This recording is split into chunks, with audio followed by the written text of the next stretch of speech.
156 ఎకరాల సువిశాల విస్తీర్ణం, 21 అద్భుతమైన గోపురాలు. ఇది కేవలం ఒక గుడి మాత్రమే కాదు, సాక్షాత్తు భూలోక వైకుంఠం. ఈరోజు మనం చూడబోతున్నాం ప్రపంచంలోని అతిపెద్ద హిందూ దేవాలయాల్లో ఒకటైన శ్రీరంగంలో ఉన్న శ్రీ రంగనాథ స్వామి ఆలయాన్ని, ఇంకా రంగనాయకి అమ్మవార్ల ఆలయాన్ని. ఇది భారతదేశంలోనే అతిపెద్ద దేవాలయం. ప్రపంచంలోనే ప్రస్తుతం నిరంతరంగా పూజలు అందుకుంటున్న అతిపెద్ద హిందూ టెంపుల్. ఇక్కడ 7 ప్రాకారాలు మానవ శరీరంలోని 7 చక్రాలకు ప్రతీక అని చెప్తారు. ఇక్కడ ఉన్న 236 అడుగుల ఎత్తైన రాజగోపురం ఆసియా ఖండంలోనే 2వ అతిపెద్ద గోపురం. 108 దివ్య దేశాల్లో మొట్టమొదటిదైన ఈ శ్రీరంగం గర్భగుడిలో ఆ శేషశయనుడైన రంగనాథుని దర్శించుకునే అదృష్టం నాకు దక్కింది. ఆ అనుభూతి వర్ణనాతీతం.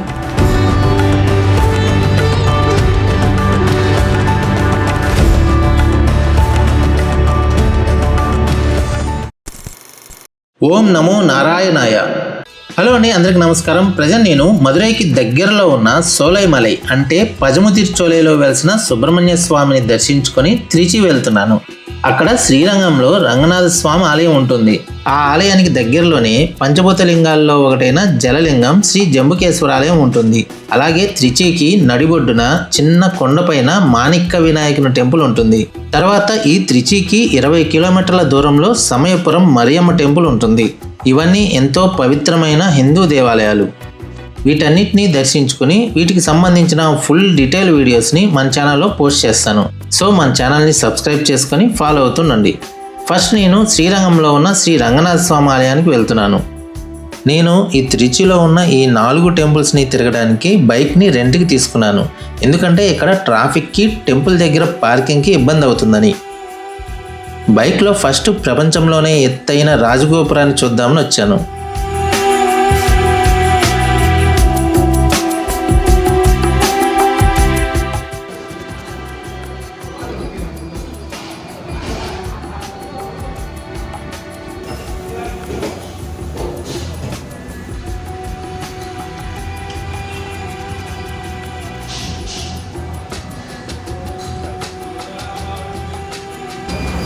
పూరి బాగుంది, దోశ బాగుంది.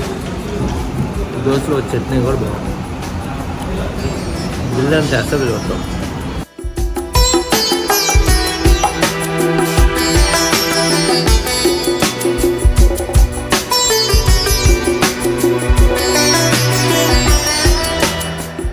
ఈ గోపురం నుండి ఎంటర్ అవ్వగానే ఒక చిన్నపాటి ఊర్లోకి ఎంటర్ అయిన ఫీలింగ్ వస్తుంది.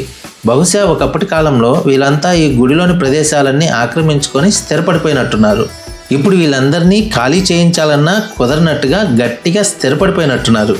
ఈ 156 ఎకరాల గుడిలో ఈ చిన్న ఊరు ఉండటం కూడా ఒక స్పెషల్ గుర్తింపు అనుకోవచ్చు. అందువల్ల కూడా ఈ ఆలయం భక్తులకు గుర్తుండిపోతుంది.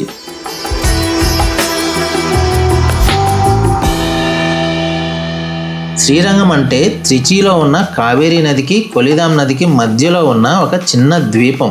మన తెలుగు రాష్ట్రాల నుండి ఇక్కడికి రావాలంటే బస్సు, ట్రైను, ఫ్లైట్ అన్ని ట్రాన్స్పోర్ట్ ఫెసిలిటీస్ ఉన్నాయి. మీరు ఇక్కడ ఉన్న ఈ 4 టెంపుల్స్ని కవర్ చేయాలంటే సుమారు 2 రోజులు పడుతుంది. ఇక్కడ స్టే చేయాలంటే టెంపుల్కి సంబంధించిన యాత్రి నివాస్ ఉంటుంది. దీనికి ఆన్లైన్ బుకింగ్ లేదు, డైరెక్ట్గా కాల్ చేసి మాత్రమే బుక్ చేసుకోవాలి. అవైలబిలిటీ ఉంటే ఓకే, లేకపోతే ఈ టెంపుల్కి దగ్గరలో చాలా హోటల్స్ ఉన్నాయి. ఆన్లైన్లో చెక్ చేసుకొని బెస్ట్ రేటింగ్ ఉన్న హోటల్ని బుక్ చేసుకోండి. మన దగ్గర బైక్ ఉంది కదా, గుడి చుట్టూ అసలు ఎలా ఉంటుందో ఒక ప్రదక్షిణ చేద్దాం. ఈస్ట్ వైపు టెంపుల్లోకి గోపురం ఉండదు. ఈ ఆలయ చరిత్ర కేవలం 100 ఏళ్ళది కాదు, 1000 ఏళ్ల నాటిది. చోళులు, పాండ్యులు, హొయసలలు మరియు విజయనగర రాజులు ఇలా ఎంతోమంది చక్రవర్తులు శతాబ్దాల పాటు ఈ ఆలయాన్ని అభివృద్ధి చేస్తూనే వచ్చారు. మాలిక్ కపూర్ లాంటి ఎంతోమంది దండయాత్రలను, దాడులను తట్టుకొని ఈనాటికి చెక్కు చెదరని శిల్పకళతో మన సనాతన ధర్మానికి సజీవ సాక్ష్యంగా నిలుస్తుంది ఈ అద్భుతమైన దేవాలయం. ఈ రంగనాథ స్వామి టెంపుల్లో దర్శనం టైమింగ్స్ మారుతూ ఉంటాయి. బయట భక్తులు లేరని అనుకుంటాం, కానీ లోపల పెద్ద క్యూలలో చాలామంది భక్తులు ఎల్లప్పుడూ వెయిట్ చేస్తూనే ఉంటారు. బెటర్ మీకు తొందరగా దర్శనం అవ్వాలంటే 100 రూపీస్ దర్శనం క్యూలోకి వెళ్ళండి. ఈ ఆలయంలో ఎల్లప్పుడూ సేవలు జరుగుతూనే ఉంటాయి. సో అందువల్ల ఫ్రీ దర్శనం వాళ్ళని వెయిట్ చేస్తూ ఉంటారు. నేను వెళ్ళిన ప్రతిసారి అలాగే జరుగుతుంది. నేను ఇక్కడికి వచ్చేసరికి రాత్రి అయింది. మార్నింగ్ లేవగానే ఫస్ట్ ప్రతి ఒక్కరికి కావాల్సింది టాయిలెట్స్, బాత్రూమ్. సో అందువల్ల రాత్రి అంతా తిరిగి టెంపుల్ మెయిన్ ఎంట్రన్స్ గోపురం దగ్గరలో ఈ హోటల్ కనిపించింది. ఉదయం లేవగానే ఇక్కడే ఫ్రెష్ అయ్యి దర్శనానికి వెళ్తున్నా. ఈ గోపురంకి పక్కనే లగేజ్ కానీ చెప్పులు కానీ పెట్టుకోవడానికి క్లాక్ రూమ్స్ ఉంటాయి. లోపలికి వెళ్ళే కొద్దీ క్రౌడ్ ఎక్కువ లేరని చాలా హ్యాపీగా లోపలికి వెళ్తున్నా. పదండి, మీకు ఈ టెంపుల్కి నలుమూలలా చూపిస్తాను. వీడియోని ఎక్కడా స్కిప్ చేయొద్దు. మీరు ఎప్పుడు కూడా ఈ టెంపుల్ మొత్తాన్ని చూసి ఉండరు. అందరూ ఏదో వచ్చాం, దర్శనం చేసుకున్నాం, హడావిడిగా వెళ్ళిపోయాం అన్నట్టుంటారు. కానీ ఇది ఒక భూలోక వైకుంఠం. అసలు స్వామివారు ఇక్కడ ఎందుకు కొలువై ఉన్నారు అన్న దాని వెనుక ఒక అద్భుతమైన పురాణ గాథ ఉంది. శ్రీరాముడు తన పట్టాభిషేకం తర్వాత తన పరమ భక్తుడైన విభీషణుడికి ఈ రంగనాథుని విగ్రహాన్ని కానుకగా ఇస్తాడు. విభీషణుడు దాన్ని తీసుకుని లంకకు వెళ్తూ మార్గమధ్యంలో శ్రీరంగంలో కాసేపు విశ్రాంతి కోసం ఆ విగ్రహాన్ని కింద పెడతాడు. మళ్ళీ ఎంత ప్రయత్నించినా ఆ విగ్రహం పైకి లేవదు. అప్పుడు స్వామివారు ప్రత్యక్షమై, నేను ఇక్కడే కొలువై ఉంటాను, కానీ నా చూపు ఎప్పుడూ నీ లంక వైపే ఉంటుంది అని వరమిస్తాడు. అందుకే ఇక్కడ స్వామివారు దక్షిణముఖంగా లంక వైపు చూస్తూ శయనించి ఉంటారు. ఈ అద్భుతమైన శిల్పకళ, సప్త ప్రాకారాలు, 1000 స్తంభాల మండపంలోని ప్రతి చెక్కడంలో ఉన్న జీవం, ఇవన్నీ మీరు చూస్తుంటే మనం టైం ట్రావెల్ చేసి ఒక అద్భుత యుగంలోకి వెళ్ళిన ఫీలింగ్ కలుగుతుంది. ఇది చక్రపాణి ఆలయం. చక్రపాణి స్వామి వారిని దర్శించుకొని మెయిన్ టెంపుల్లోకి వెళ్తున్నాం. ఇక్కడ ఎన్నో ఆలయాలు ఉన్నాయి. అలాగే రామానుజాచార్యుల వారి సన్నిధి. ఇక్కడ 11వ శతాబ్దంలో శ్రీ రామానుజాచార్యుల వారి భౌతిక కాయాన్ని పచ్చకర్పూరం, కుంకుమ పువ్వు వంటి మూలికలతో ఎటువంటి కెమికల్స్ వాడకుండా ఆయన దేహాన్ని భద్రపరిచారు. మనం ఆయన్ని స్వయంగా దర్శించుకోవచ్చు. ఇలా వందల ఏళ్ళగా ఆయన దేహం చెక్కు చెదరకుండా ఉండటం అనేది ఒక మిస్టరీనే. ఖచ్చితంగా దర్శించుకోండి, మిస్ అవ్వద్దు. ఇలా చాలా ఉన్నాయి. ఓపికగా ఉండి టెంపుల్ మొత్తం తిరిగి అన్ని అద్భుతాలని దర్శించుకోండి. బయట ఎవ్వరు లేరు. ఇక్కడ నుండి స్టార్ట్. ఇక చూడండి ఎంత క్రౌడ్ ఉంటుందో. ఇది ఫ్రీ దర్శనం క్యూ.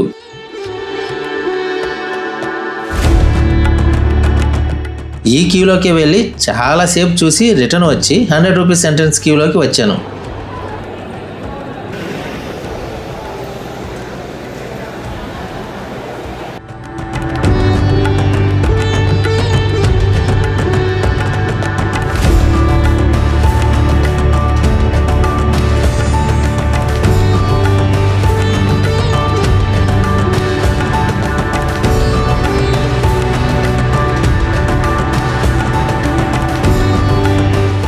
ఇక్కడ 10 మినిట్స్ వెయిట్ చేయించి దర్శనానికి పంపించారు.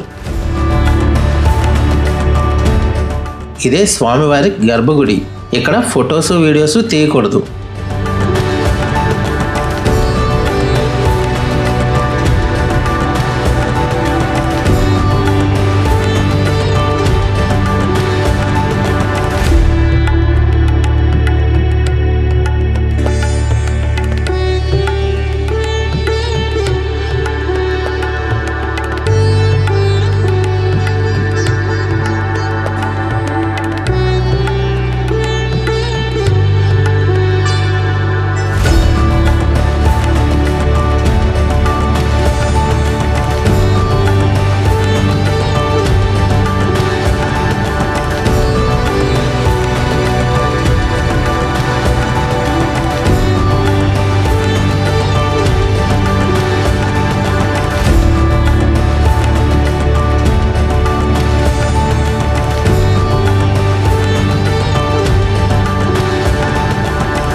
ఈ ఆలయానికి పడమర ద్వారం ఉండదు. ఈ టెంపుల్కి ప్రధానంగా దక్షిణ ద్వారం ఉంటుంది.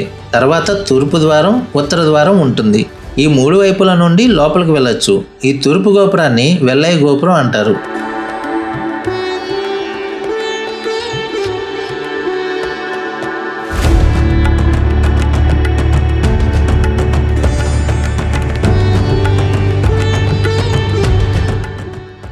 ఇప్పుడు మనం అమ్మవారిని దర్శించుకోవడానికి వెనక్కి వెళ్తున్నాం. ఆ వెళ్ళే దారిలో ఇక్కడ కొన్ని ఆలయాలు, కోనేరు కనిపిస్తాయి.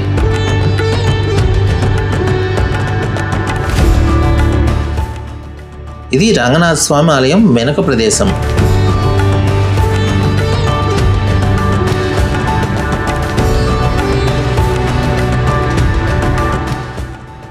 ఇది స్వామివారి వైకుంఠ ద్వారం. ఇది ఎల్లప్పుడూ మూసి ఉంటుంది. వైకుంఠ ఏకాదశి రోజున మాత్రమే తెరుస్తారు.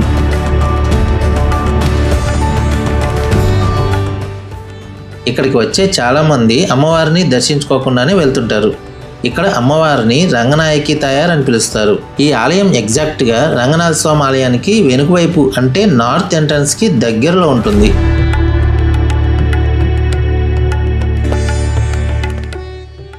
ఇదే తాయారమ్మ సన్నిధి. ఇక్కడ ఒక స్కామ్ జరుగుతుంది, గుర్తుపెట్టుకోండి. 50 రూపాయల దర్శనం తొందరగా అవుతుందని ఇక్కడ ఉండే పర్సన్స్ పిలుస్తుంటారు. కానీ పక్కనే ఉండే ఫ్రీ క్యూలో ఎవ్వరు ఉండరు. అది చూసుకొని క్రౌడ్ ఎక్కువ ఉంటేనే 50 రూపీస్ క్యూలోకి వెళ్ళండి. అమ్మవారిని దర్శించుకొని కాసేపు ఇక్కడ టైం స్పెండ్ చేయండి. మనసుకి ప్రశాంతంగా ఉంటుంది. ఈ ఆలయం అంతా తిరిగి బయటకు వచ్చేసరికి నాకు 2-3 అవర్స్ పట్టింది. దర్శనానికి ఒక 1 అవర్ పట్టింది. టెంపుల్ మొత్తం చూడటానికి ఇంకా మిగతా టైం పట్టింది. ఫ్రీ దర్శనానికి కనుక వెళ్ళుంటే దానికే 2-3 గంటలు పట్టేది. నాకైతే ఆ స్వామివారి దర్శనం, అమ్మవారి దర్శనం చాలా బాగా జరిగింది. ఆ భక్తుల రద్దీలో దర్శనం ఇంకొంచెం సేపు ఉంటే బాగుండేది అనిపించింది. తొందరగా బయటికి పంపేశారు. ఆ రంగనాథుడి దర్శనం, గుడిలో కలిగే ఆ ప్రశాంతత నిజంగా మాటల్లో చెప్పలేనివి. మీరు ఎప్పుడైనా ఈ తిరుచి వస్తే ఖచ్చితంగా ఈ శ్రీరంగాన్ని దర్శించుకోండి. ఒక ఫుల్ డే ఇక్కడ స్పెండ్ చేయడానికి ప్లాన్ చేసుకోండి. నెక్స్ట్ నేను ఇక్కడ నుండి 1 or 2 కిలోమీటర్స్ దూరంలో ఉన్న జంబుకేశ్వర ఆలయానికి వెళ్తున్నాను. సో నేను మీకు ఈ టెంపుల్ చుట్టుపక్కల మొత్తం ఎలా ఉందో చూపించాను అనుకుంటున్నాను. ఏదైనా మిస్ అయితే కామెంట్ చేయండి. ఈ వీడియో నచ్చితే లైక్ చేసి సబ్స్క్రైబ్ చేసుకోండి. నెక్స్ట్ వీడియోతో మళ్ళీ కలుద్దాం. ఓం నమో నారాయణాయ.